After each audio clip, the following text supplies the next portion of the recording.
Badass of the Week is an iHeartRadio podcast produced by High Five Content. A tall, regal woman rides up in a chariot. She wears a thick cloak over a tunic woven in a multicolored plaid pattern. Her long, gleaming hair cascades down to her hips. A huge gold necklace snakes around her collarbones. She raises aloft a spear in one hand, and with the other she gestures to the two young women standing behind her in the chariot. Her voice, the rough, strong voice of a commander, peals forth. Neighbors, allies, kin, the Roman invaders have violated my daughter. They have disdained my authority. They have forced all of us into servitude to their own profit. I am Boudica, Queen of the Iceni. Join me to take back our freedom and to take revenge.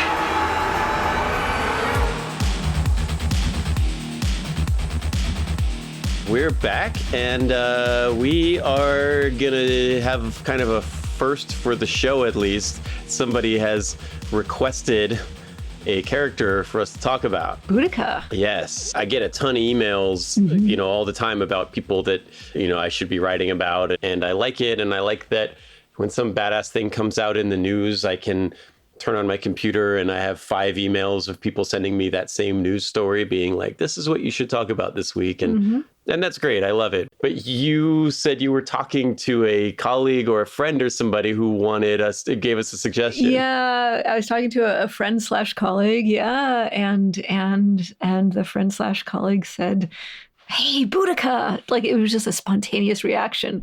But the thing is, why should one get excited about Boudica? Well, Boudica's awesome, for starters. Yeah. Yeah. One of my favorite details of Boudica is that where you see the pictures that are taken of Big Ben in the Houses of Parliament in London, there's that bridge. There's a big statue of Boudica on a chariot being pulled by a bunch of horses. It's gold. It's like giant and very, very grand. I'm trying to think if there's anybody else who has a giant statue dedicated to them in a city with which they are famous for burning to the ground. Yeah. Maybe you're coming here already knowing who Boudica is and being psyched to, like, yes, hear about Boudica. And maybe you're one of today's 10,000 who get to learn about Boudica for the first time. This is going to be fun. Yeah. She's a first century barbarian queen who really was among the most badass women in history. I wrote a whole chapter on her in one of my badass books, and it was one of my favorite ones to research and write. So the word barbarian, it comes from a Greek word, barbaros, which simply means someone who doesn't speak Greek, because like speaking a foreign language just sounded like bar. Shit, so we're all barbarians except you, because you do speak ancient Greek, right? Well, okay, yeah. But words change over time, and it kind of became this big Hulk and brutal, But the thing is, with Boudica, I feel like calling Boudica and her people barbarians, if you use that in the pejorative sense, is a little unfair, because they had a well-developed civilization, and it's just they happened to not be Romans at the time, so. Yeah. So I should stipulate that I never use the word barbarian in a pejorative sense. I always use it in a sense in which I think it's awesome. But I had no idea that was based off bar. Yeah. That's great. Yeah. We'll get into it right after this.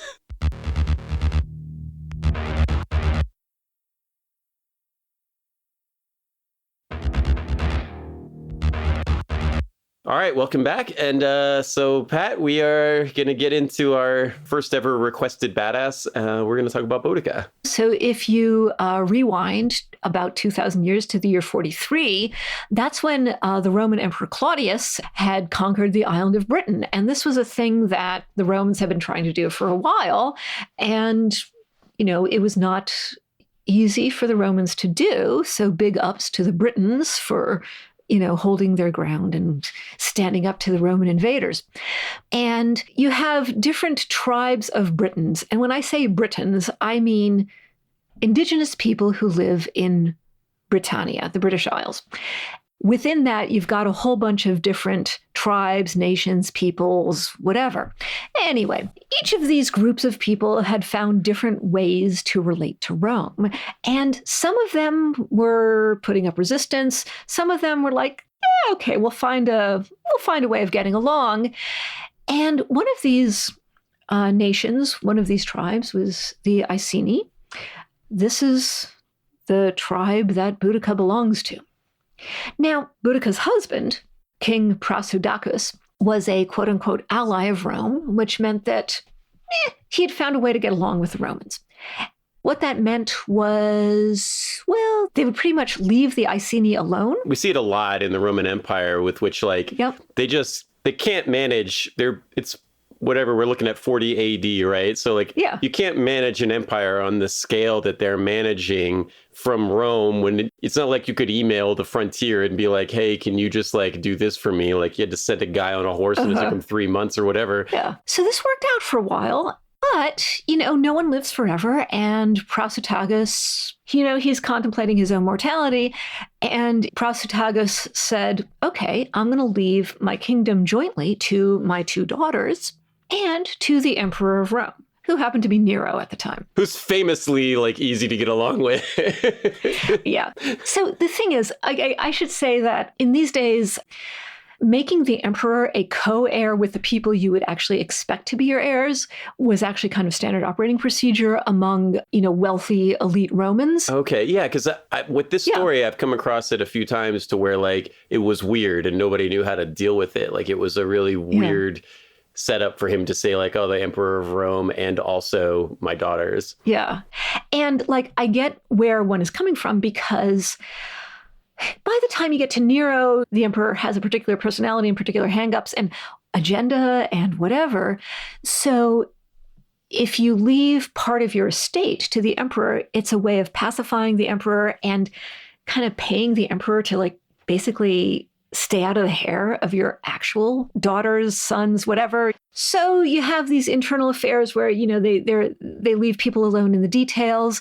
On the other hand, the Romans had several garrisons stationed in various towns, including the town of Camalodunum. This will become relevant later.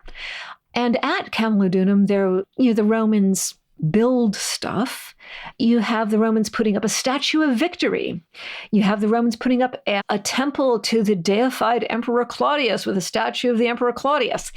And is this cool with the Britons? The Iceni come to an agreement. They're not conquered per se, but they have this agreement. Don't we have a deal with the Romans? Of course we have a deal. They get out of the way of the internal administration of our kingdom. We look the other way on that statue of the deified Emperor Claudius. Right. And this kind of predates Hadrian's Wall as well, which ended up later on being a very clear line of demarcation of, like, here ends civilization. Here ends Roman civilization, I should say. Roman civilization, yes. You kind of have, like, a little bit of a gray area because it is, like we just said, like, it's hard to administer an empire on this island, full of people who, if they all decided simultaneously they didn't want to be Roman anymore, it wouldn't be very easy to keep them in line. Exactly, yeah. Which is also foreshadowing, I suppose. Yeah. So the Iceni, yes, they have a quote-unquote agreement with Rome, but on the other hand, they do kind of have a history of rebelling against Rome, and then Prasutagus dies. He leaves this situation which on paper looks okay, but is actually not. Right. And you said it was kind of common for, which I didn't know before, but it was, like, more or less like kind of a thing that wealthy Romans would do.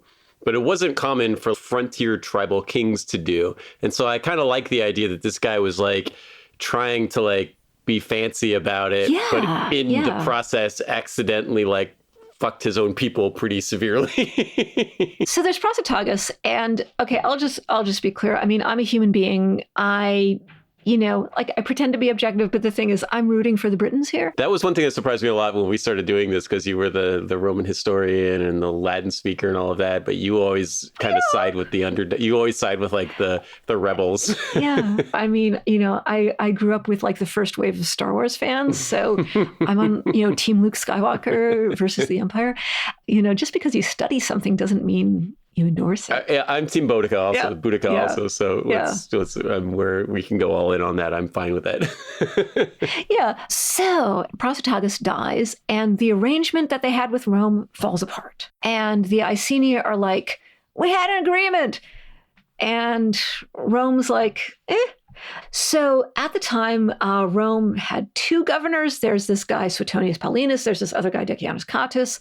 And Boudica, who is the widow of the former king, Prasutagus, she takes the leadership of the Iceni, and the Iceni are like, yeah, cool, yeah, whatever, because gender is not an issue when you're talking about leadership among the Celts living in the British Isles at this time. But the Romans don't really recognize her authority. Right, that old, like, no girls allowed rule that we run into a lot in history. Mm-hmm. Yeah. Part of me is wondering, like, is it specifically because she was a woman, or were they using her gender as, like, an excuse to not recognize her authority? I think mostly it's that Rome wanted just to plunder and pillage and exert their dominance over when they hit them while they're weak before their new ruler has had a chance to consolidate, right? Yeah. So whatever the stated reasons, whatever the actual reasons, they flog Boudica and they rape her daughters. And Boudica is not the queen that you should have been fucking with, because she does not just say, okay, you guys do the charge now. Yeah. She lives for revenge. Yeah. It's the beginning of a lot of good action movies, right? You know, a lot of, like, Kill Bill kind of starts like this too. It's like they show up, they think they've got you beat, and then you're just like, okay, I'm going to get revenge if it's the last thing I do. Yeah. Yeah. So Boudica, she doesn't take a sword. She picks up a spear and she hops on a chariot and she gathers together not just the Iceni, but also warriors from other neighboring nations who were allies with the Iceni, who maybe had been kind of looking for an excuse to they'd been kind of thinking about revolting one way or another. And like culturally, ethnically, demographically, religiously, in every way you can imagine, all of the people in the neighboring tribes are much more similar to Boudica than they are to Nero. Oh, totally. Right? They are much more related to the Iceni. Yeah. Like, maybe they hate them because they have these, long-lasting, like, blood feuds between families and tribal warfare and all this stuff. Yeah. But when it comes down to it, like, I speak this guy's language and I don't speak Latin, right? Like, I have the same gods as Boudica, but I don't worship. I'm not loving this statue to the deified Emperor Claudius. Exactly. Yeah. Yeah. And like, we hate each other, but we're neighbors. Yeah, but nobody can mess with him except me. Yeah, exactly. So Prasutagus is dead. Boudica takes charge. She's haranguing the troops. And both Tacitus and Cassius Dio, both are, Latin-speaking and Greek-speaking Roman sources. They describe this. They describe her speech. So Cassius Dio describes her appearance in stature. She was very tall, in appearance most terrifying. She was wearing clothing of many colors, might have been some sort of plaid, like a tartan, maybe. She was wearing a thick cloak over this, which was fastened with a pin with a brooch, which might have been one of those famous pieces of gold jewelry that the Celts were so famous for. And her hair cascaded down to her hips. Boudica's eyes had this fierce look to them, and her voice was harsh. So none of our written sources have a verbatim eyewitness account of her speech, but it was kind of standard operating procedure in those days to kind of write the speech of the sort that the person probably gave. So I'm going to give you the too long didn't read version. Boudica from her chariot, with her long flowing tresses, grabbing a spear, to the Iceni and the Trinovantes and all the other nations who have sent soldiers, who have sent warriors to fight. Boudica says, my peeps, those wimp-ass Romans, NBD, no big deal. They think they run the place, but we are so much badder ass than they. And that's why we should win. Also, it's our land and we're defending it, and the Romans are being jerks about it. And, she says stuff like, the Romans, okay, they've been here long enough that maybe some of you have forgotten what freedom is like. Maybe you've gotten used to slavery. Are the Romans braver than us? No. Are they stronger than us? Also no. They hide behind armor and helmets. They hide behind palisades. They hide in trenches. When they have the upper hand, do they capture us? No. We elude them.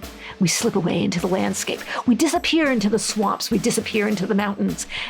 They can't handle the heat. They can't handle the cold.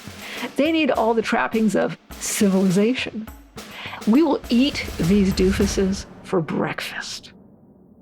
That's Boudica's speech. I might have paraphrased a little bit, but she rallies the troops, and General Boudica, and I'm calling her General Boudica because she is leading an army, she leads her folks on to Colchester, which is the modern name of Camulodunum. We have a Briton king who did great service to the emperor and did everything that the Roman Empire required of him. He dies of natural causes and bequeaths the empire to his daughters.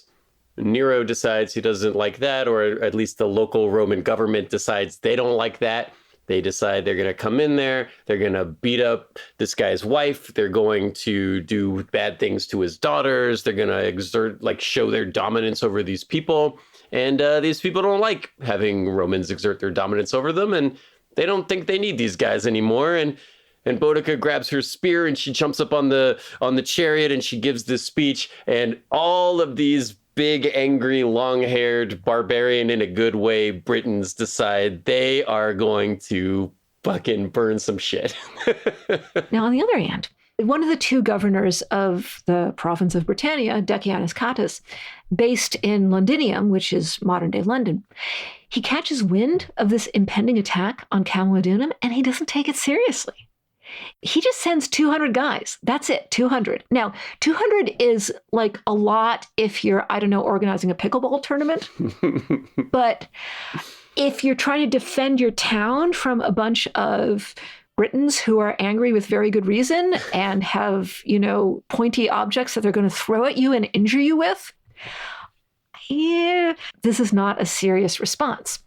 He either didn't get the memo or he didn't take the memo seriously. Or he had no idea that there was something on the order of 20,000 angry Britons coming to burn Colchester. Yeah, exactly. Did not appreciate what he was up against. Cassius Dio says 120,000, which is probably an exaggeration, but... Well, one thing that's the thing that comes up a lot with the Roman sources where they kind of...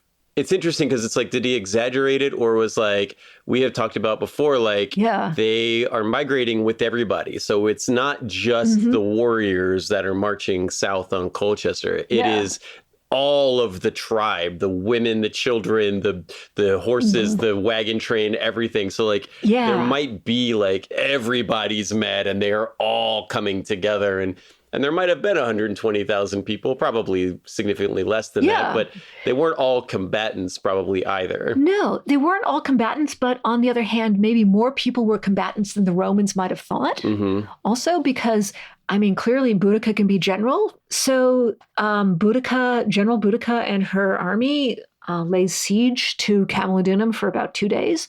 Some of the Romans who are in the city take refuge in the temple. Now remember, this is the temple. This is not just the temple of gods. This is the temple of the deified Emperor Claudius. So it's extra Roman. They've hid in there because those 200 dudes are long dead, and the Iceni and their allies are just rampaging through town, plundering and killing and murdering and destroying and setting everything on fire. And it's just and these guys are hiding in the temple because they're just hoping for a divine intervention from their fallen emperor to save them from the wrath of Boudica. And it doesn't happen. Doesn't happen. No. Boudica sets fire to the city. And we have archaeological evidence that Camulodunum, there was a fire destruction level.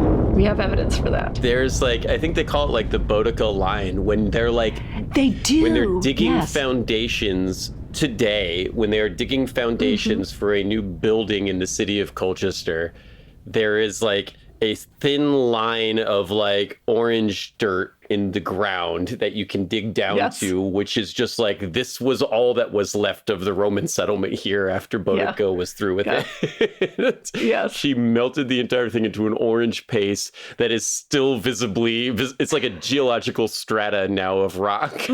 Yeah. Yeah. Live your life so that archaeologists of the future will name a stratum after you. Yes. So, yeah, you'd think that would be the end of things? No, it's not. She ravages Londinium. She ravages Verulamium, which is the modern-day town of St. Albans in Hertfordshire, if you're looking on a map. She ravages Londinium, which is London. I've heard of it. You've heard of it? Yep. Yeah. They were not, like, she kind of massacred something on the order of, like, tens of thousands of people that live there. Yeah. Burned the place to the ground, pulled all the rocks apart, like, destroyed the temples, set everything on fire, killed anybody she could get her hands on. Exactly. Yeah. I had heard a story, and I don't know how true it is, but, like, they had killed so many people in the first couple of cities they'd sacked that by the time they got to Londinium and started fighting like more cohesive Roman forces, they would throw severed heads at them to demoralize them before they'd attack. It's cool. I've come across some pretty grisly stuff. Boudica and her people were, according to the sources, were capable of some pretty grisly treatment of people they took as captives. A lot of human sacrifice stuff you hear about with them. Yeah, human sacrifice stuff, yeah. The Romans do attribute human sacrifice to basically anybody who wasn't Roman, which may or may not have been true. I don't know. So Boudica, who is kind of one of the OG badasses of the British Isles, she just lays waste to 3 different Roman towns. You know, the Romans had the unmitigated temerity to come over to Britain and establish settlements one way or the other. And 1, 2, 3, she just, bam, trashes them. And one thing we haven't really touched on too much is that, like, Boudica is rampaging through, like, cities and destroying these settlements and things, but these settlements are defended by Roman forces, right? Londinium wasn't. There were 200 guys that got sent to the frontier that got killed, and at Camalodunum, But Londinium was defended by a legion, right? Yeah. Legio 9 Hispania was there, and Boudica and her people overwhelmed like a battle-hardened, experienced Roman legion. Yeah. They outnumbered them something on the order of 10 to 1 or 20 to 1 or something. Something like that, yeah. If you believe the 120,000 people number. But, like, you know, they had the advantage in numbers, but this was a trained, disciplined Roman legion operating on the frontier, and they got crushed and were mostly annihilated. Yeah. And so now Paulinus is here. The other governor has run away. The guy who ordered that Boudica be flogged and her people like pay their taxes with interest. That guy was just like, he was out of there 2 seconds after he figured out, after he heard the news that they'd burned a couple cities to the ground. He's like, I'm out of here. I'm not going to stick around. I hear my mom calling from Rome. I got to go. And so now you end up with Paulinus, who's just kind of got, I mean, his army is just the remnants of these smashed legions. He suddenly becomes the underdog in this story, where like he was the big bad imperial warrior, like destroying Druidic temples, and now he's got like 5,000 or so Romans who are all that are left of these like annihilated garrisons and legions, and he's facing down this monster force of like Briton tribespeople who are maybe getting a little overzealous with their, you know, plundering and killing and burning and murdering and destroying and human sacrificing. And he decides, like, we're going to have a showdown here, and we're going to have a battle to settle this kind of once and for all. And we'll get into that battle after we get back from this message, but you should stick around for it because it's exciting. Yes.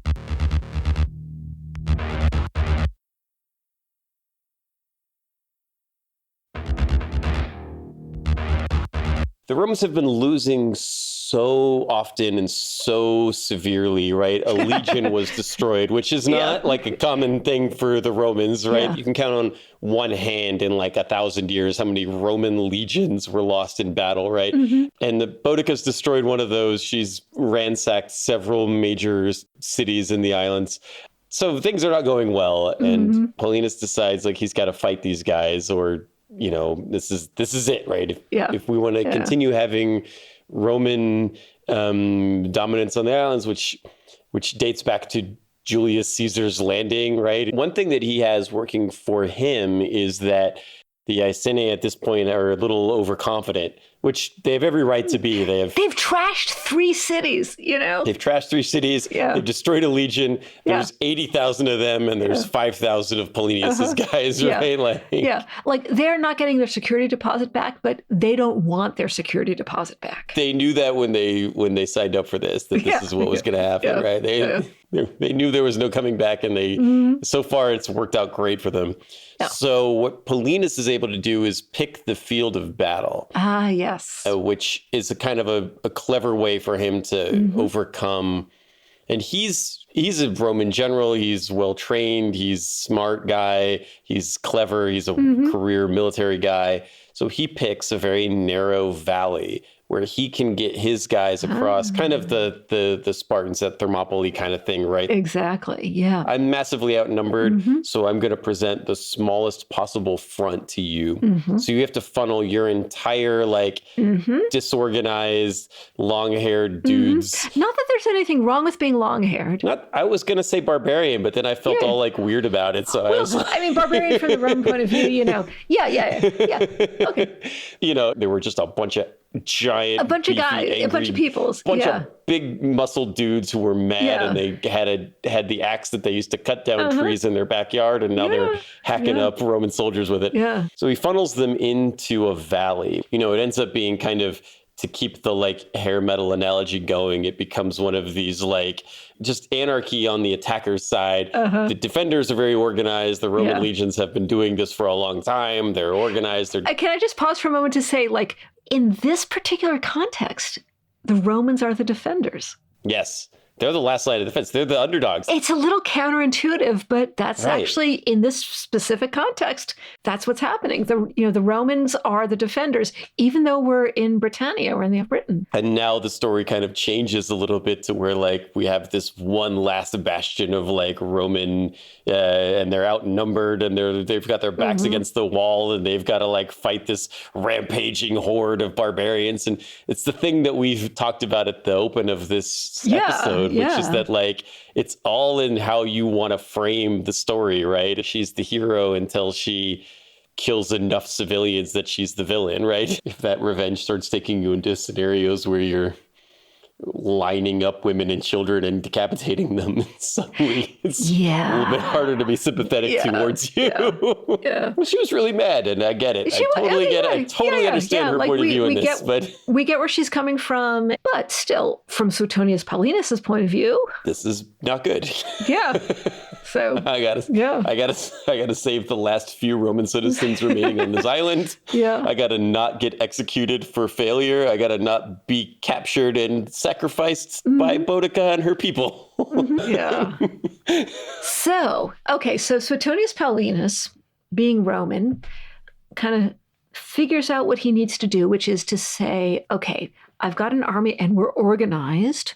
And, there's this narrow valley.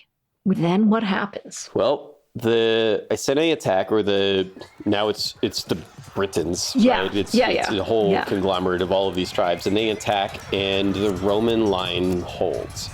And they drive back just the first wave of Iceni attackers, right?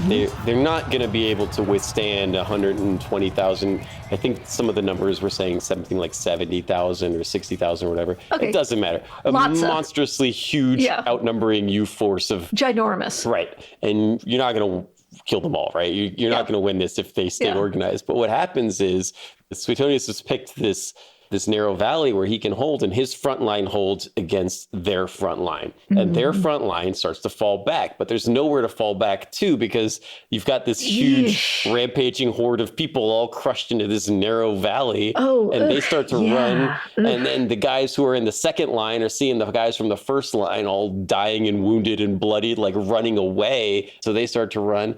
And then what we talked about before, where they're traveling with their families and their baggage trains and their women and children, all this stuff. And that's all in the back of this valley. And so they can't even flee the valley, because all the wagons and horses and all this stuff, all the logistical things that go into moving an army are in the back of this valley. So the front wave can't even exit. And all of a sudden you have people being crushed, trampled as they try to run out of like a rock concert when there's a fire happening. Ooh. You know, like it becomes chaos very quickly, and people start panicking, and that's contagious with an army, and the Iceni and the Britons are defeated, like, I want to say heroically, by this very small Roman force that had no business defeating them in battle. Yeah. And it's this kind of hodgepodge group of Romans that were cobbled together at the last minute by the dude who, like, this guy definitely did some bad stuff in Britain, but he wasn't the guy responsible for making Boudica mad. That was the other guy. Yeah, that guy's long gone, right? He's defending the last vestiges of civilization on the island, right? He understands it. Yeah.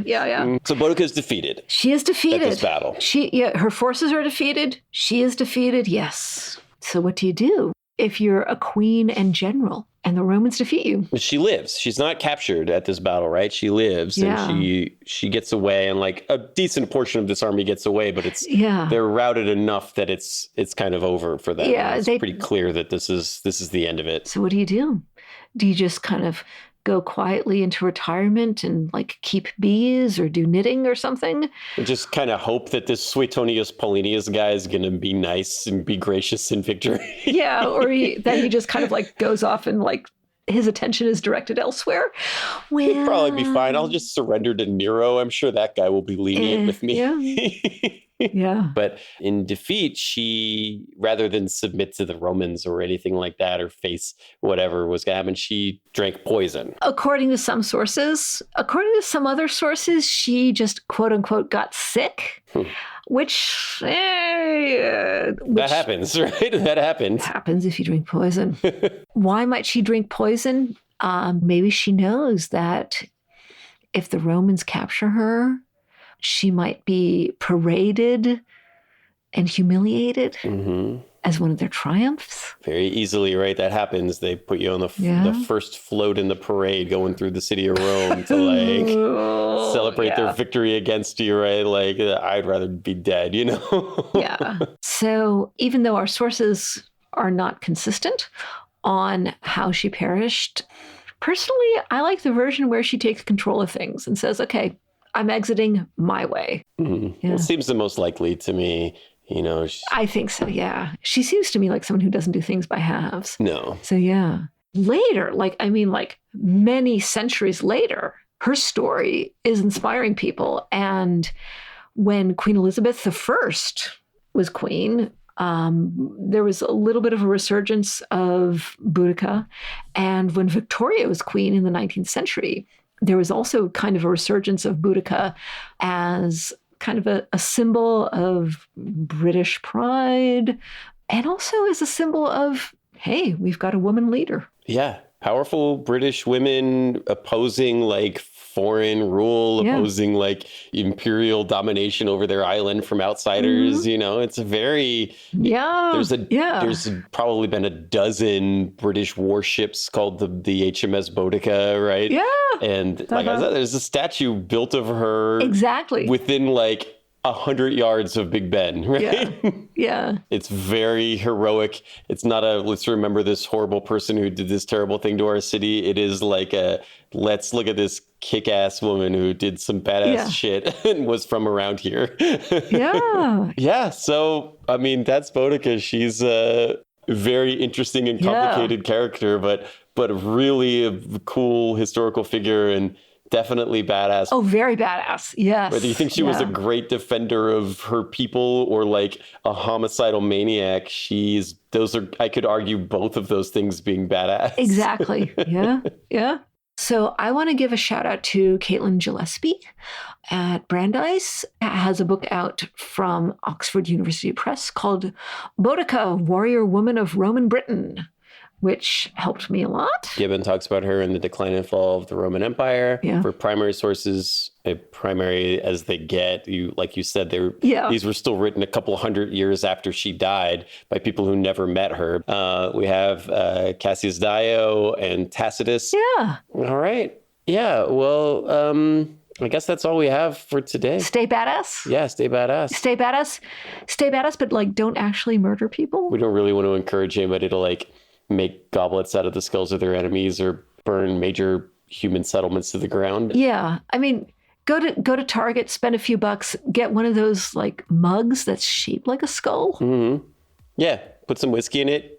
Have a drink, chill out, sleep it off. You'll probably feel better in the morning. Unless you're underage, because heaven forfend, some of my students might be listening to this. If you are underage, do not drink actual literal whiskey. Put like, I don't know, boba tea in it or something. I do love boba tea as a substitute for whiskey. I think I'm totally on board. I'm totally okay with it. Yeah, I think that's all we got for today. Okay. Yeah. Thanks so much for listening, you guys. Thank you. Badass of the Week is an iHeartRadio podcast produced by High Five Content. Executive producers are Andrew Jacobs, me, Pat Larish, and my co-host, Ben Thompson. Writing is by me and Ben. Story editing is by Ian Jacobs, Brandon Phibbs.